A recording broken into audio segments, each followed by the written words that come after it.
샬롬!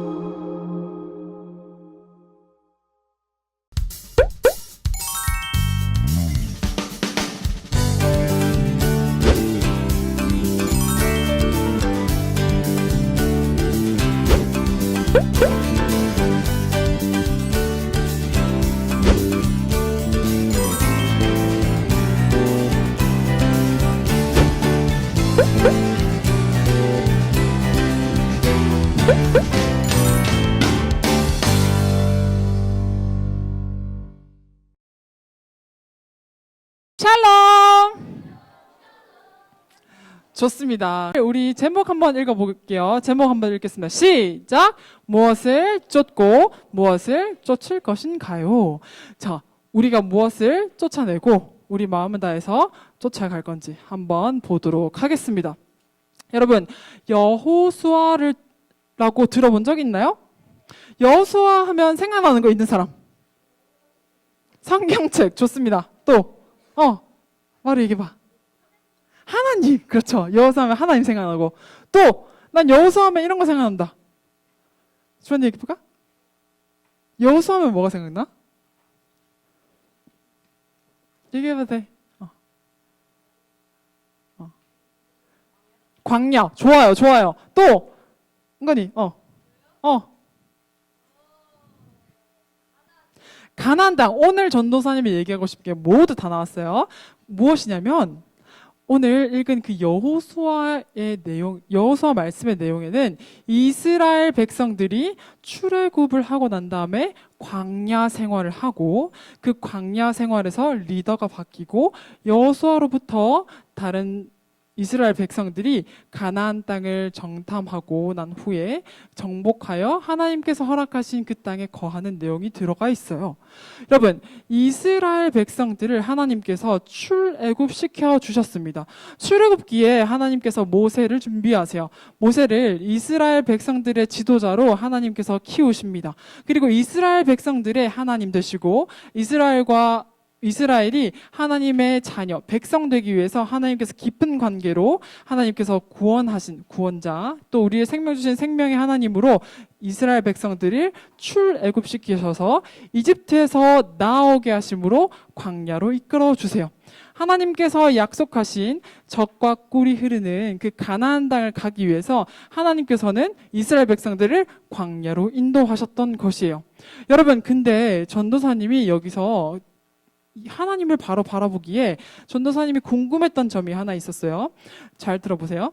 하나님은 분명히 선하시다고 하셔서 이스라엘 백성들을 선하신 하나님, 구원하신 하나님으로 그 애굽에서 노예 생활에서 벗어나서 하나님께서 허락하시고 기뻐하신 그 땅을 위해서 인도하여 주신 분이라고 들었는데, 가나안 땅 사람 입장에서는 이스라엘 백성들이 자기가 잘 살고 있는 땅을 뺏어서 살고 있는데, 하나님이 선하시다고 했는데 다른 사람들 입장에서는 별로 선하지 않는 모습이 있는데 이거 어떻게 된 일입니까? 라고 질문이 들 수 있어요. 지금 우리가 말씀 들어가기 전에 말씀 가운데 거하신 그 하나님을 오해하지 않도록 전도사님이 살짝 가나안 땅을 허락하신 이유에 대해서 조금 나누고자 합니다. 하나님께서 가나안 땅을 정복하고 차지하여 그 땅에 거하라고 허락하신 이유가 가나안 사람들이 미워서, 이스라엘 사람들이 너무 좋아서 차별을 두어서 행한 것이 아니라 하나님의 뜻 가운데 이루어진 모든 일인 것을 기억했으면 좋겠어요. 하나님은 온 우주를 창조하시고 그 하나님의 선하신 뜻 가운데 이 모든 것들을 이루어 가시는 분이세요. 사랑이 많으신 분이시기도 하지만 하나님은 공의롭고 하나님이 기준 되셔서, 하나님이 선이셔서 하나님께서 하나님을 떠난 것에 있다면 심판하시고 하나님의 공의로 심판하시는 재판장이심을 기억했으면 좋겠어요. 그래서 하나님께서는 그 가나안 땅을 점령하라 했던 것은 단순히 착한 가나안 사람들의 집을 빼앗아서 이스라엘 백성들이 무작위로 점령한 것이 아니라 하나님의 모든 섭리 가운데 가나안 백성들을 심판하고 다스리는 공의로우신 재판장으로서 하나님께서 하셨던 일이고, 그리고 그 과정 가운데 이스라엘이 사용되어졌던 것입니다. 그런데 여기서 이스라엘 백성들이 잘나서 가나안 백성들을 치도록 하는 그 과정 가운데 사용되어진 것이 아니라 똑같이 하나님께서는 심판하시고 공의로 다스리시는 분이라는 것을 이스라엘 백성들의 삶을 통해서도 볼 수 있으니 이 과정이 하나님의 뜻 가운데 이뤄진 일이고 하나님께서 그 공의 가운데 이끄신 일이기 때문에 하나님을 오해하거나 하나님을 바라보기에 조금 걸거침이 있다면 오해를 풀었으면 좋겠어서 잠깐 설명하고 지나갑니다. 하나님의 명령이라는 것 자체, 하나님의 계획이라는 것 자체의 의미가 있어요. 왜냐하면 하나님께서는 온 우주 만물을 창조하시고 다스리시고 하나님의 제일 주권자로서 하나님께서 그 삶을 이끄시는 거기 때문에 하나님을 오해하지 않았으면 좋겠어서 얘기를 해주고 넘어갑니다. 자, 그래서 여러분 모세와 함께 애굽에서 이집트에서 살고 있던 이스라엘 백성들은 출애굽 이집트를 나와서 광야를 지나서 가나안 땅으로 가게 되었어요. 그런데 여기서 문제가 있습니다. 바로 모세가 가나안 땅에 들어가기 전에 죽고 모세가 이스라엘 사람들에게 모든 과정을 겪으면서 여러분 여호와 하나님의 율법만을 믿으며 살아가십시오. 그 믿음 가운데 우리가 살아가야 됩니다라고 얘기하고 세대 교체가 되면서 여호수아가 리더가 됩니다. 자, 오늘 읽었던 그 말씀에서는 여호수아와 그 이스라엘 백성들, 갈렙도 포함되어 있던 이 이스라엘 백성들이 가나안 땅을 점령하고 정복하고 난 다음에 12지파로 땅을 분배하기 전에 첫 번째로 갈렙이 등장하여 이 산지를 내게 주소서라고 고백하는 장면입니다. 여러분, 이것이 무엇이냐면 하나님께서 지금까지 신실하게 이끄셨던 그 하나님을 바라보게 하는 갈렙의 고백과 지금까지 이끄셨던 그 모든 과정 가운데 성장시켰던 그 하나님이 어떻게 일하셨는지를 한번 말씀을 통해서 보도록 할게요. 여러분, 여호수아 말씀 가운데 뭔가 여호수아가 리더고 갈렙이 옆에 있는 약간 서브 조연 같이 나오지만 아닙니다. 하나님께서는 각자 삶의 각자 리더로 각자 1대1로 하나님께서 만나주시는데 오늘 특별히 그 믿음의 사람 갈렙을 집중함으로 갈렙이 하나님께 나아갔을 때 그 믿음의 태도가 어땠는지 바라보면서 우리도 하나님을 더욱더 오해하지 않고 상황 가운데 역사하신 하나님, 그 다음에 상황을 넘어 일하시는 크신 하나님을 바라보는 시간이 되면 좋겠습니다. 자, 오늘 갈렙에 대해서 볼 텐데요. 갈렙은 아까 전에 얘기했던 광야, 이스라엘 백성, 성경, 모세, 그 다음에 정탐꾼 맞습니다. 우리 특징을 한번 보도록 하겠습니다. 우리 첫 번째로 갈렙이 믿음의 사람으로서 어떤 특징을 가지고 있었는지 첫 번째로 한번 읽어보도록 하겠습니다. 시작! 갈렙은 같은 것을 보고도 다르게 본 사람이었습니다. 같은 것을 본 사람이었지만 다르게 봤던 사람이기도 합니다. 다르게 봤어요. 어떻게 다르게 봤냐면 모세가 이스라엘 백성들의 리더였을 때 가나안 땅을 우리 하나님께서 주실 거라는 그 약속을 가지고 가나안 땅을 정탐하러 갔던 12명의 정탐꾼 중에 갈렙이 한 사람이었습니다. 그러니까 출애굽을 하고 난 다음에 광야 생활을 2년 동안 한 그 시점에서 모세가 리더였을 때 12명의 정탐꾼들을 보내서 하나님께서 허락하셨던 그 가나안 땅이 어떤 땅인지 한번 보고 오라는 정탐꾼을 보냈던 그 사건 중에 바로 갈렙이 있었던 것이죠. 그런데 12명의 정탐꾼들은 똑같은 땅 하나님께서 허락하셨고 하나님께서 우리에게 주실 거라는 그 약속의 땅을 봤을 때 거기 살고 있던 아낙 자손들, 아낙 자손은 굉장히 거인족이라고 얘기할 수 있듯이 굉장히 기골이 장대하고 큰 사람들이었어요.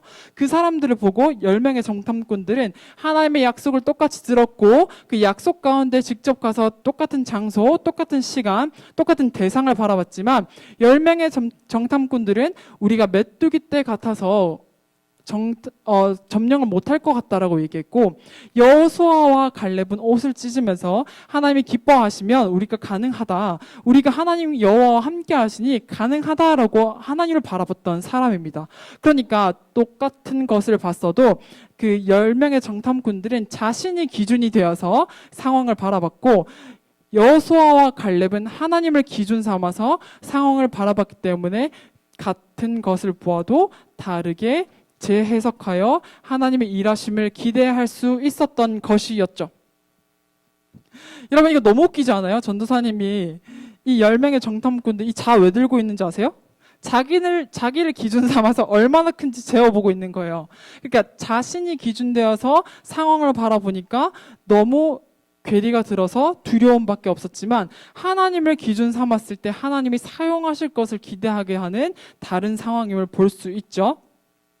우리 두 번째로 한번 같이 읽어보도록 하겠습니다. 갈렙은부터 읽습니다. 시작! 갈렙은 오랜 기다림 속에서도 감사와 겸손을 잃지 않는 사람이었습니다. 그렇습니다. 갈렙은 뭐와 뭐를 잃지 않는 사람이었다고요? 감사와 겸손. 한번 보도록 할게요. 여러분, 이스라엘 광야 생활은 총 몇 년이 있었죠? 40년. 그렇습니다. 총 40년의 광야 생활을 했다고 했어요. 그런데 오늘 참 신기하게도 갈렙은 자기가 우리 10절에 보면 45년 동안 광야 생활했고 이때까지 이끌어 주셨다는 것을 고백하고 있어요. 전도사님이 계산해 보니까 설명해 드릴게요. 출애굽을 한 시점부터 가나안 땅 들어가기 전까지의 이스라엘 백성들의 광야 생활은 40년이 맞습니다. 그런데 갈렙이 지금 얘기하는 것은 가데스 바네아에서 정탐을 했던 그 시점부터 38년, 그리고 가나안 땅을 정복하기 위해서 있었던 7년, 38년과 7년을 합하여 45년이라고 얘기하는 거죠. 그러니까 갈렙은 출애굽한 시점으로부터 2년 뒤에 가데스 바네아에 가서 그 약속의 땅, 가나안 땅을 정탐했단 말이죠.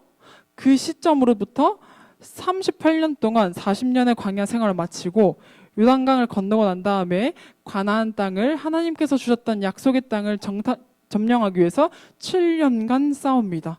그리고 가나안 땅에 분배받기 전에 그 시점에서 내가 지금 85인데 돌아봤을 때 40살의 가데스 바네아에 가서 정탐했던 그 시점부터 7년 동안 전쟁까지, 내가 지금 땅을 분배받기 전까지의 시간이 45년이라고 얘기합니다.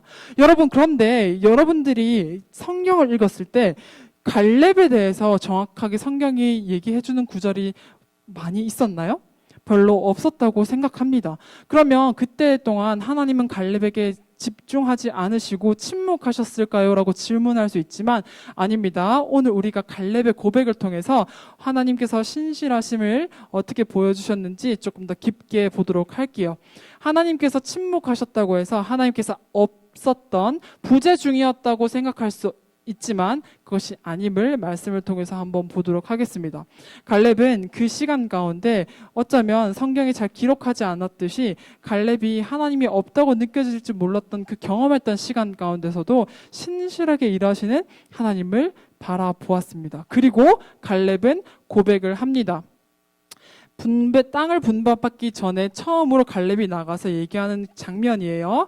처음 땅을 분배받는 자로서 어떤 것을 고백하고 있는지를 집중하여서 우리 10절을 같이 마음 모아서 읽도록 하겠습니다. 시작! 이제 보소서, 여호와께서 이 말씀을 모세에게 이르신 때로부터 이스라엘이 광야에서 방황한 이 45년 동안을 여호와께서 말씀하신 대로 나를 생존하게 하셨나이다.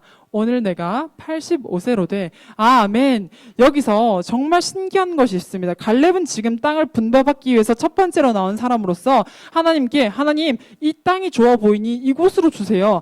이 땅이 우리에게 허락하신 땅이군요. 그럼 평지에서 농사를 많이 지어야 되니까 굉장히 비옥한 땅을 주세요라고 요구할 수 있었지만 첫 번째로 갈렙이 고백했던 것은 하나님께서 지금까지 나를 생존하게 하셨습니다 라고 고백하면서 먼저 하나님께 감사함으로 고백을 시작합니다. 12지파가 있었고 많은 리더들과 그 지파들 가운데 몇백 명이나 되는 사람들이 있었을 거예요. 케어해야 될 사람들도 많았겠고 신경 써야 될 아기들도 있었을 거예요. 그러면 잘 먹고 잘 살기 위해서 하나님께서 허락하셨고 내가 유다 지파로서 먼저 얘기하려면 좋은 땅을 구해야 되는데 그 좋은 땅을 구하는 조건을 걸기 보다는 하나님께 감사하는, 하나님께서 지금까지 내 생명을 주관하셨고 38년 그리고 7년간의 전쟁 가운데 45년 동안 하나님이 나를 살려주셨음에 하나님께 감사하는 감사의 고백을 먼저 하고 있음을 볼 수 있습니다. 또한 우리 어떻게 고백을 했는지 한번 12절 큰 목소리로 한 마음 모아서 읽어봅니다. 시작! 그날에 여호와께서 말씀하신 이 산지를 지금 내게 주소서. 당신도 그날에 들으셨거니와 그곳에는 아낙 사람이 있고 그 성읍들은 크고 견고할지라도 여호와께서 나와 함께 하시면 내가 여호와께서 말씀하신 대로 그들을 쫓아내리이다 하니 아멘. 그렇습니다. 갈렙이 또 고백합니다. 여호와께서 함께 하시면, 하나님께 조건을 붙이는 걸 수도 있어요. 하나님이 나와 함께하면 내가 할게 라고 들려질 수 있지만, 그것보다는 하나님께서 나와 함께 하셔야 내가 할 수 있다, 내가 마무리할 수 있다라는 겸손의 고백인 것입니다. 사실 가데스 바네아에서 갈렙은 이미 가나안 땅을 정탐을 했고 그때도 믿음의 고백을 했었어요. 여호와께서 기뻐하시면 우리와 함께 하시기 때문에 가능하다라고 얘기했던 그 믿음의 고백 과 지금은 뭐가 다르냐면, 지금까지 이끌어 주셨듯 하나님이 모든 것을 하셨기 때문에 지금 내가 할 것도 하나님께서 함께 하시지 아니하시면 내가 못합니다. 내가 그것을 경험했기 때문에 여호와께서 함께 하시면 내가 지금 비록 85세라도 그때처럼 내가 출입이 가능하고 내가 든든히 감당할 수 있으니 여호와께서 나와 함께 해주시기를 구하는 겸손의 태도인 것이죠. 여호와께서 나와 함께 하시면 내가 쫓아내리이다 라고 했던 그 자신감의 말은 자기가 이때 동안 있었던 능력이 많다고 드러내는 것이 아니라 하나님께서 함께 하셨기 때문에 내가 가능했으니, 지금껏 신실하게 이끄셨던 하나님이 지금도 여전히 계시니 지금 내가 이 산지를 내게 주소서 해도 내가 하나님과 함께하기 때문에 쫓아낼 수 있다라고 하는 강한 확신과 하나님께 대한 감사와 겸손의 고백인 것입니다. 또한 우리 갈렙의 태도를 한번 세 번째로 보도록 할 텐데, 갈렙은 어떤 특징을 가지고 있었는지 같이 읽어보도록 하겠습니다. 시작! 편한 길이 아니라 하나님을 향한 길을 선택했습니다. 아까 전도사님이 예배 전에 이 주보를 나눠주면서 적고 있는데 누가 보지도 않았는데 하나님을 향한 길이라고 써놓은 거예요. 정말 대단합니다. 우리가 하나님을 향한 길을 말씀을 듣기 전에도 우리가 믿음으로 고백할 수 있는 소년부 모두가 되었으면 좋겠고, 그렇게 지금 잘하고 있는 중이라고 생각하니 너무 감사합니다. 여러분, 갈렙은 편한 길보다 하나님을 향한 길을 선택했어요. 사실 헤브론 평지라고 하지 않고 헤브론 산지라고 얘기합니다. 거친 길, 자기가 먼저 결정합니다. 남는 것을 받은 것이 아니라 먼저 그 헤브론 산지를 내게 주소서라고 담대하게 고백하는 것은 지금껏 이때까지 내가 열심히 해왔기 때문에 내가 쉬고 싶어서 좋은 것을 찾기보다 여전히 일하시고 있는 하나님을 의지함으로 하나님께서 하실 일을 기대하기 때문에 그렇게 험한 산지도 내게 달라고 강권적으로 요구할 수 있었던 것이에요. 여러분, 그리고 그 갈렙이 요구할 수 있었던 그 기준과 마음 가운데 그 마음밭은 하나님을 향한 어떤 마음을 쫓았는지 우리 말씀을 읽어보도록 할게요. 말씀 읽습니다. 시작! 헤브론이 그니스 사람 여분네의 아들 갈렙의 기업이 되어 오늘까지 이르렀으니 이는 그가 이스라엘의 하나님 여호와를 온전히 좇았음이라. 아멘. 그렇습니다. 헤브론이라는 그 산지가 갈렙의 기업이 된 이유는 이스라엘 하나님 여호와를 온전히 쫓았기 때문이라고 말씀은 얘기하고 있어요. 여러분, 온전히 쫓았다, 온전히 쫓아가다라고 하는 그 뜻은 무엇이냐면 마음을 한 곳으로 모아 그 마음이 채워진 상태를 의미합니다. 그러니까 다양한 환경과 많은 어려움 가운데서도 흔들릴지 모르겠지만 그 흔들림 가운데서도 마음을 쪼개지 아니하고 하나로 모아 하나님께 채워진 상태를 의미하는데요. 그 원어를 살펴보면 이래요. 무엇을 따라가다, 그리고 채워지다라는 그 전치사와 동사가 연합되어서 우리에게 온전히 쫓아가다라고 얘기해주고 있습니다. 그래서 갈렙은 하나님께 온전히 쫓은 자로서 8절과 9절에도 충성을 다했다고 얘기하고 있습니다. 하나님께서도 갈렙을 인정하셨고 성경도 그렇게 말하고 있고 하나님께 온전히 쫓은 자로서 하나님께 더욱더 감사와 겸손으로 고백하고 그 고난과 광야의 시간 가운데 성실하게 일하신 하나님께서 허락하신 그 뜻을 이해하고 성장 가운데 함께 하신 하나님을 기대하는 갈렙의 모습을 볼 수 있는 것이죠. 그래서 여러분, 그 받은 헤브론의 땅이 어떻게 됐는지 마지막으로 우리 집중하여 읽고 하나님께서 어떻게 우리 삶을 이끄시는지 마지막으로 보고 말씀 마치도록 할 텐데, 우리 같이 말씀 읽습니다. 시작! 헤브론의 옛 이름은 기럇 아르바라.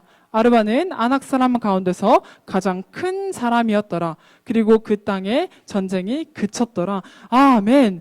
헤브론 산지는 굉장히 높은 고산지대였음에도 불구하고 거기에는 기골이 장대한 아낙 자손들이 살고 있었는데 그 중에서도 더 장대한 굉장히 큰 사람들이 살고 있었습니다.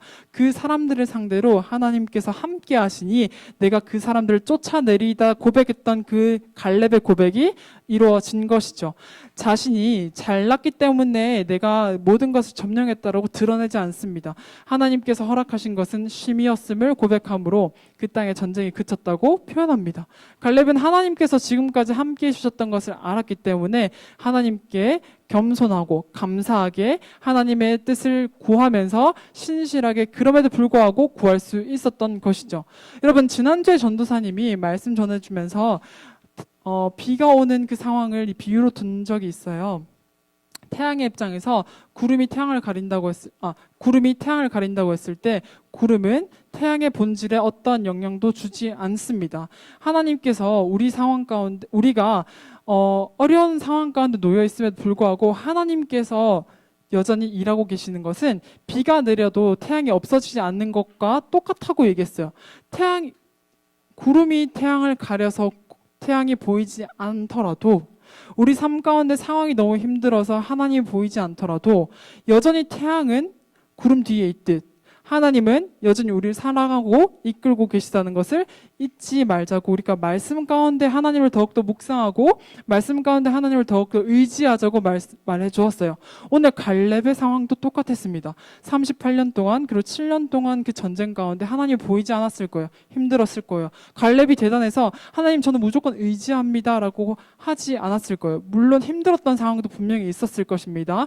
그럼에도 불구하고 마음을 두 가지로 나누지 않고 상황을 넘어 일하신 하나님을 기대함으로 신실한 하나님께 감사를 고백할 수 있었던 그 모든 것은 하나님께 대한 믿음이 있었다는 것을 우리가 갈렙을 통해서 보므로 우리도 상황 가운데 묻히지 않고 상황을 넘어 일하시는 하나님을 바라보는 믿음의 사람으로 우리가 나아가길 원해요. 그래서 우리의 마음이 어디를 향하고 있는지 한번 점검해보는 시간이면 좋겠어요. 우리의 마음밭은 과연 우리의 나침반은 어디를 향하고 있는지 돌아봤으면 좋겠습니다.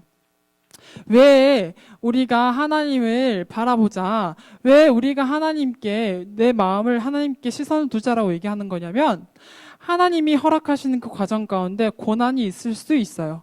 우리 삶이 힘들 수 있습니다. 다만 하나님께 우리의 시선이 없다면 그 상황 가운데 하나님을 오해 우리의 마음을 닫는다면 우리는 성장하지 못하게 돼요. 하나님께서 고난 가운데 우리를 성장시키시고 훈련시키심으로 우리의 근력을 키우게 하시고 또 그 고난 가운데 부르짖은 그때에 만나주신 하나님의 은혜를 경험하기 위해서 그 시간을 허락하시지만 상황만 보고 하나님을 오해하여 마음을 닫는다면 우리가 누리는 그 은혜를 못 누릴 수 있다는 것입니다. 그래서 우리가 상황을 바라보고 낙담하고 낙심하는 것이 아니라 성장을 허락하신 하나님을 기대하며 상황을 넘어 역사하신 하나님을 바라보는 우리 소년부 되길 함께 기도하도록 하겠습니다. 아멘. 아멘. 이 시간 두 손 모으고 기도함으로 예배 마치도록 할게요.